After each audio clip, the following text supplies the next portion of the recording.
Hello everyone, this is Shubhajit Ghosh. অনেক দিন পর তোমাদের সাথে আবার এই ভিডিও থ্রু দিয়ে আসা। তো দেখো, নিট ইউজির যারা অ্যাসপিরেন্ট রয়েছো তারা নিশ্চয়ই ওয়াকিবহল রয়েছো, বিশেষ করে যাদের রেজাল্ট খুব ভালো হবে বলে আশা করেছিলে এবং নিটের রেজাল্টের আসার পর র্যাঙ্কের একটা যে ডিজাস্টার হয়েছিল সেই সমস্ত কিছু নিয়ে ওয়াকিবহল রয়েছো।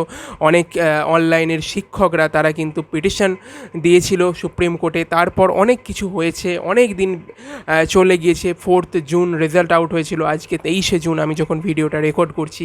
তো ইতিমধ্যে অনেক দিন হয়ে গিয়েছে, সব কিছু সম্বন্ধে তোমরা জানো। এবং এনটিএর তরফ থেকে যে ঘোষণা করা হয়েছিল 23 জুন এক্সাম হবে 1563 জন স্টুডেন্টের জন্য, তার মধ্যে যারা ইচ্ছুক এক্সাম দিতে তাদের জন্য, তো সেটিও আজকে কন্ডাক্ট হচ্ছে। এই মতো অবস্থাতে আবারও কিন্তু গতকাল এনটিএর ওপরই সিবিআই ইনভেস্টিগেশনের আদেশ দিয়েছে গভর্নমেন্ট অফ ইন্ডিয়া। তো এই সব দিক থেকে বিচার করলে দেখো, এনটিএ যে বলেছিল যে এক্সাম হবে 1563 জনের এবং র্যাপ আপ দ্য থিংস এটা করে দেবে, সেটাও যে হচ্ছে আলটিমেটলি সেটা কিন্তু নয়। আবার এটাও যে শিওরভাবে এখনই বলা যাচ্ছে যে রিনিট হবে সকলের জন্য, আবারও একটি ডেট দিয়ে সেই সুযোগ আসবে, সেটিও 100% শিওর হয়ে কিন্তু বলা যাচ্ছে না। কেস অনেক কয়েকটা কেসই রয়েছে এখনও কোর্টের মধ্যে, এবং কিছু কেসের অবশ্যই জুলাই মাসে গিয়ে কিন্তু আবার নেক্সট হিয়ারিং রয়েছে। তো এই সমস্ত দিক বিবেচনা করলে এই মুহূর্তে কিন্তু কোনো ব্যক্তি বলতে পারবে না যে যে ছেলেটি 600 মার্কস পেয়েও প্রায় 90,000 বা 1,00,000-এর কাছাকাছি র্যাঙ্ক করেছে, সেই ছেলেটির জন্য আবারও এক্সাম দেওয়ার সুযোগ অর্থাৎ রিনিট হবে কি হবে না 2024 সালে। যদি হয় সেই ক্ষেত্রেও তোমার কাছে একটা প্ল্যান বি থাকা দরকার, এবং যদি নাও হয় সেই ক্ষেত্রেও তোমার থিঙ্কিংটা কিন্তু ক্লিয়ার থাকা দরকার যে তুমি তারপরে কি করবে। সেটা হতে পারে তুমি 2025 সালে আবারও নিটে বসার প্ল্যান রাখতে পারো, অথবা তুমি এটা ভাবতে পারো যে আমি মুভ অন করে যাব এই নিটের পুরো দিকটা থেকে, আমি অন্য কিছুতে অ্যাডমিশান নেব বা এসব অন্য কোনো একটা পথে যাব, এটা কিন্তু ভাবতে পারো। কিন্তু অবশ্যই যেটাই ভাবো সেটা কনস্ট্রাকটিভ হতে হবে, সেটা কখনোই ডিস্ট্রাকটিভ হতে হবে না, নিজের ক্ষতি করে না। ঠিক আছে, অবশ্যই এই ব্যাপারে তুমি তোমার পরিবারের লোকজনদের সঙ্গে, বিশেষ করে মা বাবার সঙ্গে বা প্যারেন্টসদের সাথে ডিসকাস করবে। এবং যারা প্যারেন্টস রয়েছেন তাদেরকেও বলবো, যারা ভিডিও দেখেন আমার, অবশ্যই আপনার ছেলেটিকে বা মেয়েটিকে এটা বোঝাবেন যে একটি এই এক্সাম কিন্তু আবারও আসবে আগামী বছরে। যদি এই বছরে তার কাঙ্ক্ষিত রেজাল্ট না হয়ে থাকে, সেটা বিভিন্ন কারণে, সেটা এনটিএর স্ক্যাম হোক বা যে কোনো কারণ না হয়ে থাকে, তাহলে কিন্তু আবারও সে সুযোগ পাবে এক্সাম দেবার। এমন নয় যে এখানেই সব শেষ, এমনটি কিন্তু কখনোই নয়। আর একটা ব্যাপার, যে প্ল্যান বি এর কথা বলছিলাম, এই প্ল্যান বি কি? যদি এনটিএ কে আবারও এক্সাম নেওয়ার আদেশ দেয় সুপ্রিম কোর্ট সকলের জন্য, এবং এই 23 জুনের এক্সাম এবং 5th মেয়ের এক্সাম, এই দুটোকেই যদি ক্যান্সেল আউট করে দেয়, সেই ক্ষেত্রে কিন্তু তোমাদের কাছে হয়তো 1 থেকে 1.5 মাস হয়তো সময় পেতে পারো। আমি এই মুহূর্তে এখনও জানি না রিনিট হবে কি হবে না, কেউই জানেন না। তবু আমি বলবো যে অবশ্যই তোমরা যারা ভালো প্রিপারেশানে ছিলে, যারা ভালো প্রিপারেশান নিয়ে 2024-এর এক্সাম দিয়েছো, নিট ইউজি এক্সাম দিয়েছো, তারা নিটের 1 মাস আগে ঠিক যেরকমভাবে পড়াশোনা করেছো 1-1.5 মাস আগে, 10 থেকে 12 ঘন্টা রিভিশন করা বারবার, এই সব জিনিসগুলো কিন্তু তোমরা আবার শুরু করো। দেখো, 4 জুন রেজাল্ট বেরিয়েছে, আজকে হয়ে গিয়েছে 23 জুন, প্রায় 18-19 দিন কেটে গিয়েছে। আমি জানি যে শখটা তোমরা পেয়েছো, সেটা ভোলার নয়, কিন্তু এটাও ঠিক যে তোমাকে কিন্তু পরবর্তী স্টেপের জন্য এগোতে হবে। অর্থাৎ তোমাকে কিন্তু আবারও প্রিপারেশানে যে জায়গায় তোমরা নিটের পরীক্ষার আগে ছিলে, সেই জায়গা বা তার থেকেও একটু বেটার জায়গায় নিজেকে আনতে হবে। কত দিনের মধ্যে সেটা পরিষ্কারভাবে না জানা গেলেও আমি তোমাদের বলছি, মোটামুটি 1 মাস একটা তুমি টার্গেট নাও।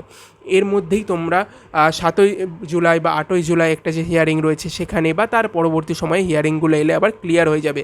কিন্তু অবশ্যই এখন থেকে তোমরা শুরু করো, কোর্টের কবে আদেশ আসছে সেই অনুযায়ী তোমরা কিন্তু ওয়েট করে থেকো না। এইবার বলি, যদি ধরো এক্সাম না হলো, রিনিট যদি না হলো, সেই ক্ষেত্রে তোমার তো এই 1 মাসের যে পরিশ্রমটা হবে, সেটা তো তোমার মনে হতে পারে যে কেন করলাম। এই 1 মাস তো পরীক্ষার শেষের 1 মাসের প্রিপারেশান আর পরীক্ষার 1 বছরের আগের প্রিপারেশানের মধ্যে যে পরিশ্রমের পরিশ্রমের পার্থক্য সেটা তো অবশ্যই রয়েছে, কিন্তু তাও এই পরিশ্রমটা তোমাদের এখন করতে হবে, কারণ একটা আশার কথা ভেবে যে রিনিট হতে পারে। যদি নাও হয় সেই ক্ষেত্রে তোমরা এই যে নিজেদের প্রিপারেশানটা 2024 নিটের আগে যেরকম ছিল সেই জায়গাটায় আবারও নিজেদের পৌঁছে দিতে পারবে এই জুলাই বা আগস্ট মাস 2024 এসে। তো সেই ক্ষেত্রে তোমাদের 2025 যদি নিট দাও, বা এই যে 2-1 মাসের তোমার যে প্রিপারেশানটা হবে সেটা কিন্তু তোমাকে 2025 নিটের জন্যও কিন্তু এগিয়ে রাখবে, এবং তুমি অবশ্যই সেক্ষেত্রে একটা কনফিডেন্ট ফিল করবে যে হ্যাঁ, আমি 2025-এও এক্সাম দিলে এই যে প্রিপারেশানটা আমার হয়ে রইলো 1-1.5 মাসের, এটাকে আস্তে আস্তে এগিয়ে নিয়ে যাওয়া বা এটাকে ধরে রাখা, সেই ক্ষেত্রে অতটা তোমার নেক্সট 5-6 মাস অতটা হয়তো খাটনি হবে না। তুমি ওই প্রিপারেশানটাকে ধরে রাখার ক্ষেত্রে সেটা একটু রিল্যাক্সিং মোডেই তুমি করতে পারবে, কিন্তু এই যে কনফিডেন্টটা তোমার মধ্যে বিল্ড হবে সেটা কিন্তু অবশ্যই তোমার প্রিপারেশানে তোমাকে এগিয়ে রাখবে, এবং আগামী দিনে তোমার জন্য আরও সুন্দর ফলাফলের রাস্তা কিন্তু তৈরি করে দেবে। তো সেই জন্যই আমি তোমাদের বলবো যে যাদের নিট দেওয়ারই ইচ্ছা আছে, ডাক্তার হওয়ারই ইচ্ছা আছে, তারা কিন্তু হাল ছেড়ো না, তোমরা নিজেদের প্রিপারেশানকে এই সময় থেকেই বুস্ট আপ করতে থাকো। আর যারা ভেবে নিয়েছো যে না, নিট আর আমি দেবো না, তাদের জন্য অবশ্যই তোমরা কী কোর্সে অ্যাডমিশান নিতে পারো সেগুলো একটু ঘেঁটে দেখো, তোমার ইন্টারেস্ট অনুযায়ী তোমার প্যারেন্টসের সঙ্গে আলোচনায় বসো। আর একটা জিনিস, জানি না কতটা বলা ঠিক হবে, তোমরা এখন ছোট ছোট বাচ্চা, কারো 17, 18, 19 বছর বয়স, সেই দিক থেকে দেখতে গেলে দেখো, তোমরা যে নিট ইউজির এক্সাম দিয়ে মেডিকেলে ভর্তি হচ্ছ, তার পরবর্তী ক্ষেত্রে তোমাদের পোস্ট গ্র্যাজুয়েশনের জন্য পরবর্তী সময়ে তোমরা নিশ্চয়ই চেষ্টা করবে।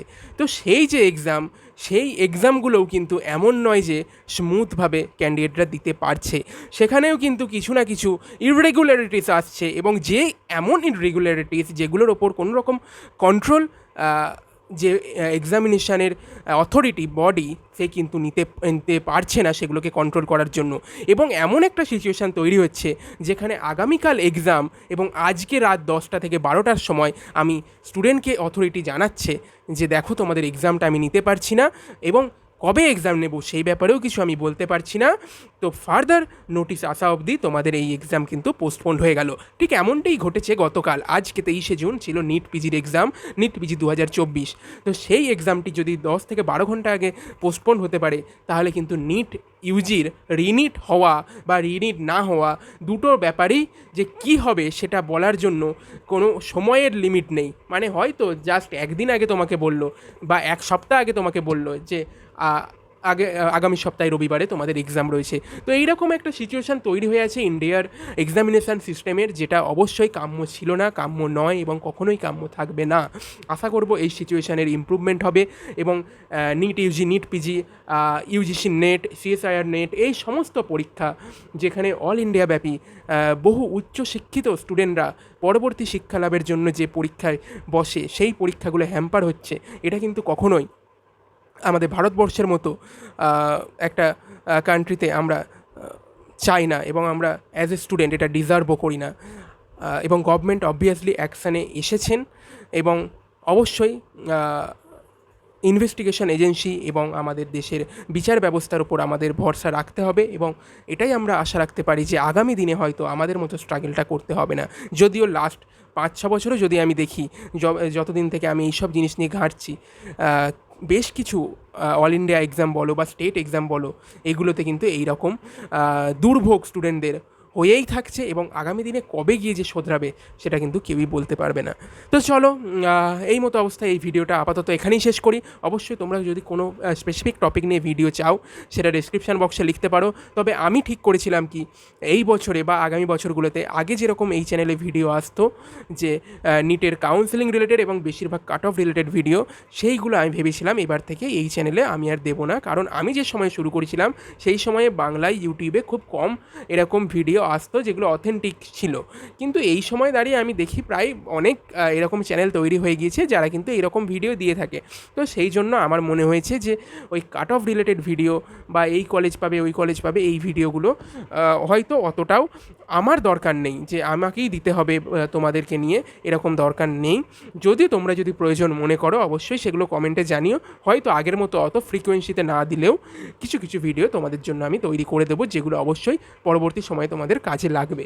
তো চলো এই ভিডিওটা আপাতত এখানেই এন্ড করলাম। নিচে ডিসক্রিপশন বক্সে দেওয়া টেলিগ্রাম চ্যানেলের লিঙ্ক রয়েছে, সেখানে তুমি জয়েন হয়ে যেতে পারো এবং অবশ্যই এই চ্যানেলটি সাবস্ক্রাইব করে বেল আইকনটি অন করে রেখো। অ্যান্ড অবশ্যই এই ভিডিওটাও তোমার অন্যান্য বন্ধুদের সাথে শেয়ার করো এবং লাইক করো।